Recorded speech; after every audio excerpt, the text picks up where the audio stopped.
The Annunaki, an ancient and highly advanced race of beings, make their home on the distant planet Nibiru, which is part of our solar system. These beings have often been regarded as godlike figures by humans due to their extraordinary abilities and knowledge. However, despite their incredible powers, even the Anunnaki have faced grave challenges on their home planet. Nibiru suffers from severe environmental conditions, including a daunting issue with its ozone layer. Over the centuries, a significant crack had formed in this protective layer, a phenomenon that worsened with each passing decade.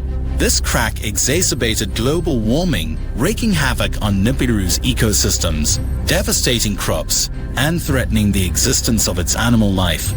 In their quest to address this dire situation, the Anunnaki embarked on a scientific journey. They made a groundbreaking discovery. By dispersing minute particles of gold dust into the atmosphere, they could slow down the expansion of the ozone layer crack, and at times even partially reverse it. However, there was a significant obstacle in their path. Nibiru was lacking in mineral resources, and gold, in particular, was incredibly scarce. As scarcity grew, a harsh reality dawned upon the Anunnaki. The dwindling food supplies and the growing desperation of the populace led to a revolt against their central government. Factions of rebels emerged, challenging the established order and threatening to plunge the entire planet into chaos. Among the leaders of this rebellion was Alalu, a member of Nibiru's noble lineage. Despite his aristocratic background, Alalu had strained relations with his family. He saw an opportunity to seize power by assassinating the reigning king of Nibiru, triggering a power struggle for the throne. However, the rightful heir to the throne, Prince Anu, presented an obstacle. To determine Nibiru's new ruler, a public duel was organized between Anu and Alalu, both unarmed. The battle was fierce, but in the end, Anu emerged victorious and was declared the new king of Nibiru.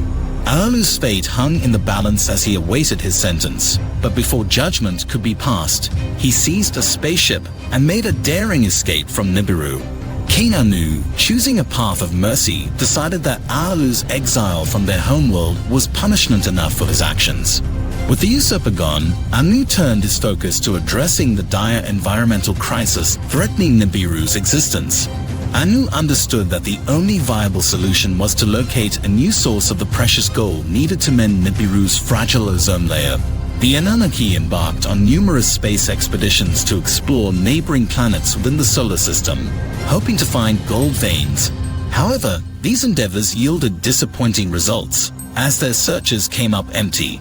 Just as hope seemed to wane, a momentous breakthrough occurred on the third planet from the Sun, a celestial body later named Earth. This newfound world held the promise of salvation.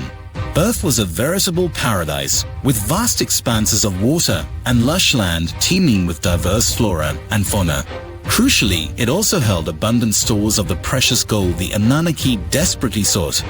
What astounded Nibiru's royal court was that the exiled Alalu played a pivotal role in this discovery. As a gesture of gratitude for his contribution, Alalu was pardoned for his past transgressions. Thus, Earth was initially named Kai, later to be recognized as our planet Earth. To establish a foothold on this newfound resource-rich world, the Anunnaki selected a region known today as Mesopotamia. Here they embarked on a grand endeavor to build the magnificent city of Eridu. King Anu's eldest son, Enki, took charge of this metropolis, while Anu continued his rule on Nibiru. After 7 days of arduous labor, the Anunnaki completed the construction of Eridu, and the process of gold extraction commenced. Gathering substantial quantities of gold, they shipped it back to Nibiru to repair their fragile ozone layer. Yet the process of mining gold was grueling and painful. To alleviate their labor woes, the Annunaki employed forced labor from an alien race known as the EG. These beings had been defeated and subjugated by the Anunnaki in the distant past. However, despite their efforts, the EG eventually rose in rebellion against their masters, leading to a devastating conflict. In this great war between the Annunaki and the EG, the city of Eridu suffered severe damage and numerous gold mines collapsed. The EG's determination could not match the advanced technology and strength of the Anunnaki, leading to their swift defeat. However, the Anunnaki realized that continuing to force the EG to labor would only breed more rebellion. a novel solution was needed. Thus, the Annunaki decided to create a new race of beings capable of working and learning, but inherently weaker and smaller than the EG. Their initial attempts involved using the womb of a female primate from the Earth's forests. Employing advanced technology, they attempted to inseminate her with their essence. Yet, these experiments yielded grotesque results, giving rise to monstrous creatures like Cyclops, Gorgons, and two-headed giants. The Annunaki had to seek another method.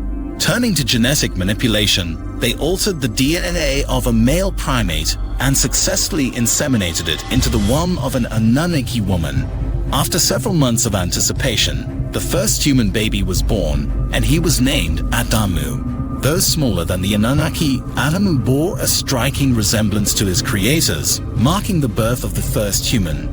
To complement Adamu, the Annunaki also created a female counterpart named Hiva to fulfill the requirements necessary for human procreation.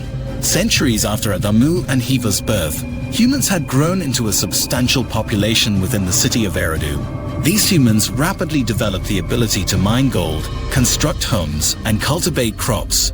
In recognition of their accomplishments, the Annunaki permitted humans to access the Eden, a sacred garden they had created.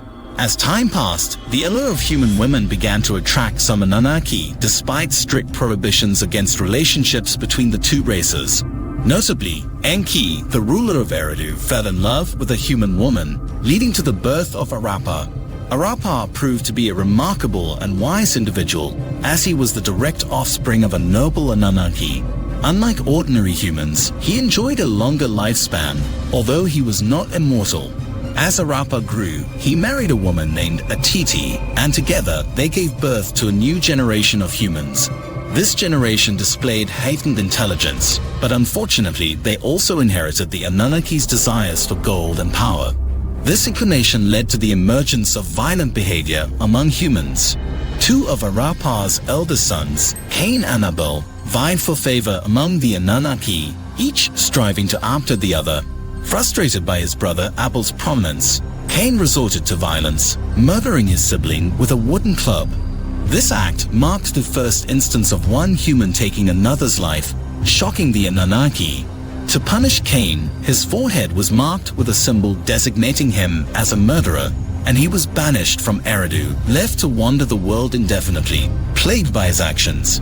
The tragic tale of Cain and Abel was not an isolated incident. As time went on, humans multiplied beyond the capacity of Eridu to provide shelter and sustenance.